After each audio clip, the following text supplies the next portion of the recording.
Que tenemos aquí la amina primaria y aquí el ion nitrosilo o nitrosonio, que lo hemos generado cuando el nitrito de sodio en exceso de clorhídrico a baja temperatura. Vemos que el primer paso es ceder el par de electrones, formando un enlace nitrógeno-nitrógeno, formando un amonio y ese amonio liberando el protón. El protón forma clorhídrico. Este compuesto desarrolla un proceso de tautomería o desmotropía o prototropía. El doble enlace nitrógeno-oxígeno, no os voy a contar el mecanismo, se cambia de lugar, el hidrógeno se transpone y se transforma en el benceno diazohidróxido. Y el benceno diazohidróxido, con el medio ácido, se protona, forma el oxonio, sale de aquí la molécula de agua, dejando el nitrógeno positivo que arrastra el par de electrones y forma la correspondiente sal de diazonio.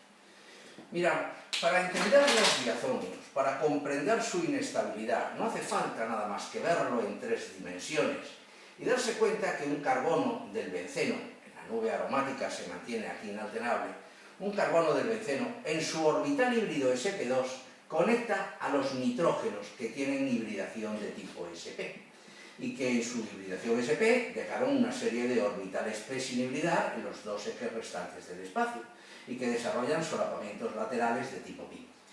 La madre del problema está en los 2 electrones que aquí forman la conexión carbono-nitrógeno, en esos 2 electrones.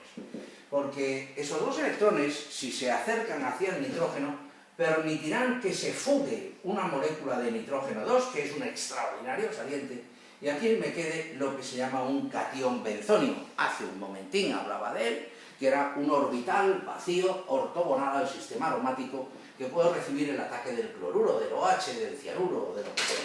Por eso, las reacciones más populares que encontráis en la química aromática son las descomposiciones que entiendo equivalen a una sustitución nucleofílica, porque de aquí sale el nitrógeno y en el catión benzonio entra el cloruro. Bien, pero nosotros, antes de descomponerlo, cuando hemos obtenido la sal de diazonio, el cloruro de benceno diazonio, que la vuelvo a pintar, puede ser que añadamos yoduro cuproso. Voy a poner yoduro de sodio para que lo veáis más claro. Para que se forme cloruro de sodio, se vaya el nitrógeno y ese método sería la obtención de iodobenceno. O podemos tratarlo con tetrafluoroborato de sodio. Para que se forme cloruro de sodio, se descomponga el tetrafluoroborato en trifluoruro de boro y ese sería el único método para vosotros abordable como técnica para obtener derivados fluorados aromáticos. Fijaros que os he citado la técnica para introducir un yodo o para introducir un flúor.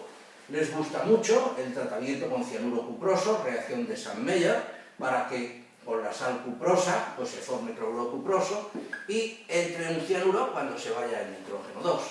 También es muy de su agrado. Y cuando digo muy de su agrado, estoy diciendo que, ojo, cae el tratamiento con hipofosforoso más agua. Reacción de Gries. La reacción de Gries consiste en que el hipofosfórico con el agua, hipofosforoso con el agua, se transforma en hipofosfórico y desprende hidrógeno 2. Ese hidrógeno 2 es el que forma clorhídrico, el nitrógeno se va, y si el hidrógeno más se fue con el cloruro formando clorhídrico, el hidrógeno menos ocupa el lugar donde estaba el diazonio, desapareciendo el grupo. Esta reacción es extremadamente interesante y extremadamente de examen, porque cuando vosotros cogéis un benceno y lo tratáis con mezcla sulfonítrica y obtenéis la molécula de nitrobenceno, la molécula de nitrobenceno os permite orientaciones en las posiciones 3 y 5, en las posiciones meta.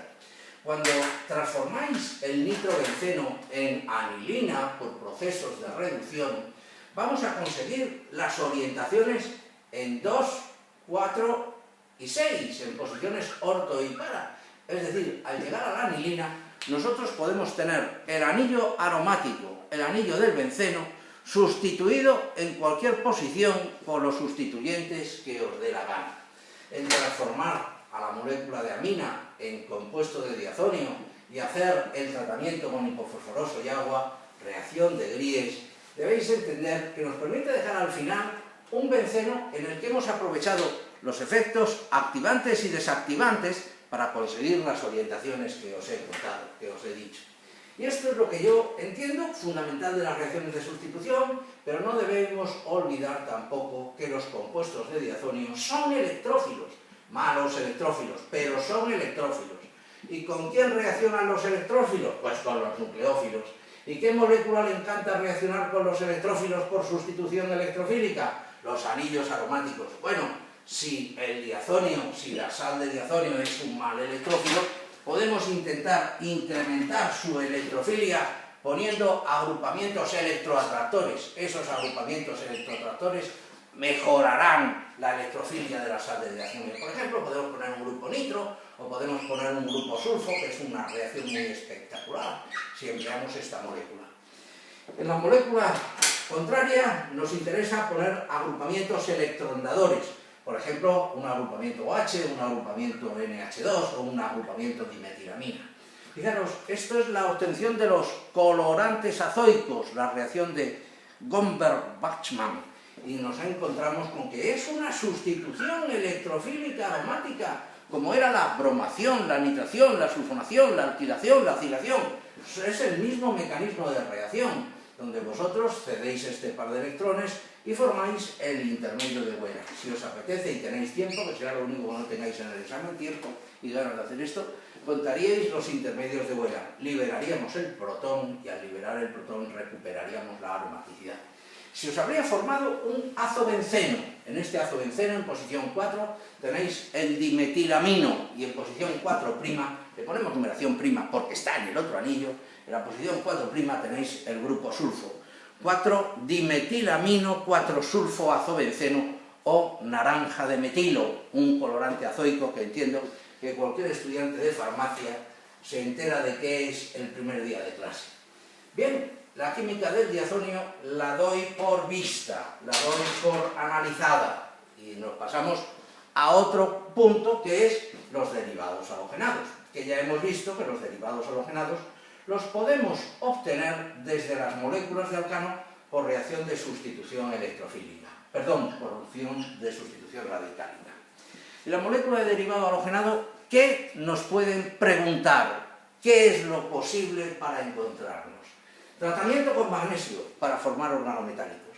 Tratamiento con bases, potasa en etanol caliente o bases voluminosas, potasa en etanol caliente o bases voluminosas como el terbutóxido de potasio en alcohol terbutílico. ¿Qué diferencia hay entre emplear potasa en etanol caliente y en emplear terbutóxido de potasio? Muy fácil, señores. En una molécula de derivado halogenado como esta que acabo de pintaros, el empleo de la potasa en etanol con potasa en etanol se tiende a formar el alqueno más dentro, más sustituido, el alqueno de Zaitsev. Mientras que el empleo del terbutóxido de potasio en alcohol terbutílico tenderá a desarrollar el alqueno más exterior, el alqueno de Hofmann.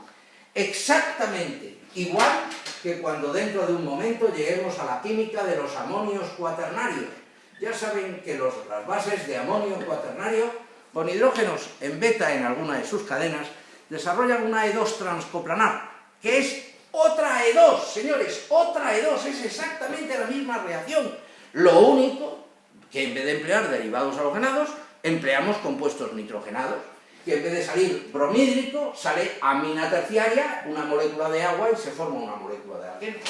Bien, en la química de los derivados halogenados, creo que brilla con luz propia las reacciones de sustitución y de eliminación.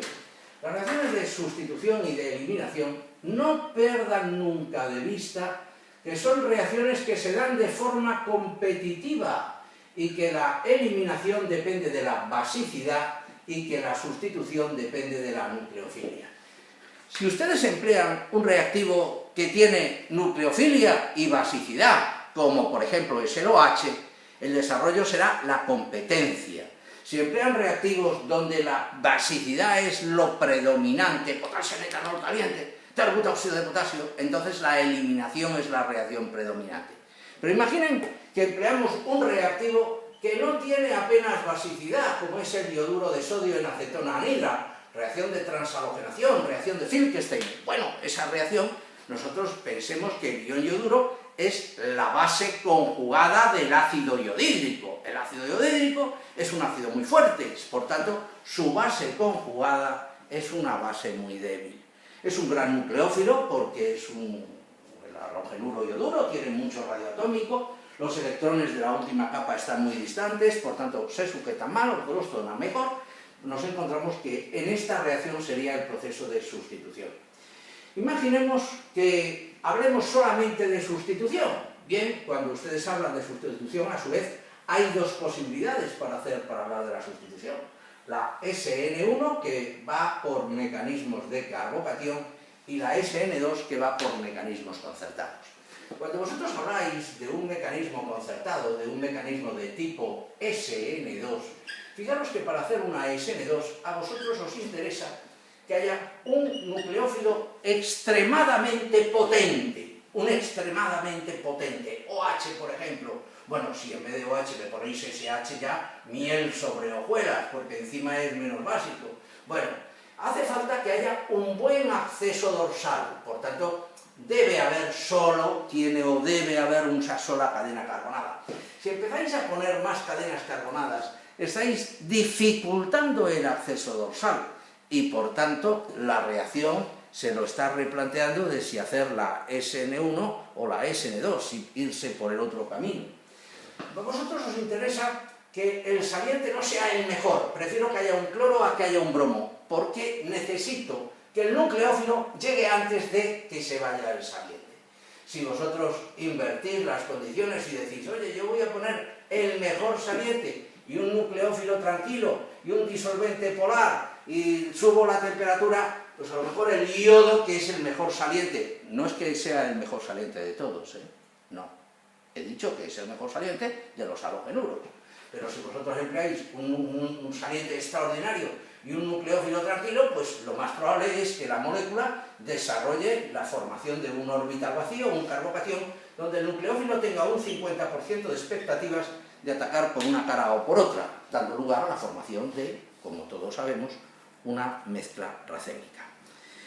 Bien, señores, la reacción de eliminación y de sustitución también entiendo que tienen que salir, y por sustitución podíamos llegar, por ejemplo, sustituyendo el bromo por un agrupamiento hidroxilo, podríamos llegar a la química de los alcoholes, o sustituyendo el OH por un agrupamiento NH2 como nucleófilo, pues entonces podríamos llegar a la química de las aminas. Pero esto es otra historia, y esto, por supuesto, requiere que les dediquemos un tutorial aparte, un tutorial donde de manera monográfica hablemos de lo que se puede hacer con las moléculas de alcohol, cómo se obtienen y qué reacciones dan.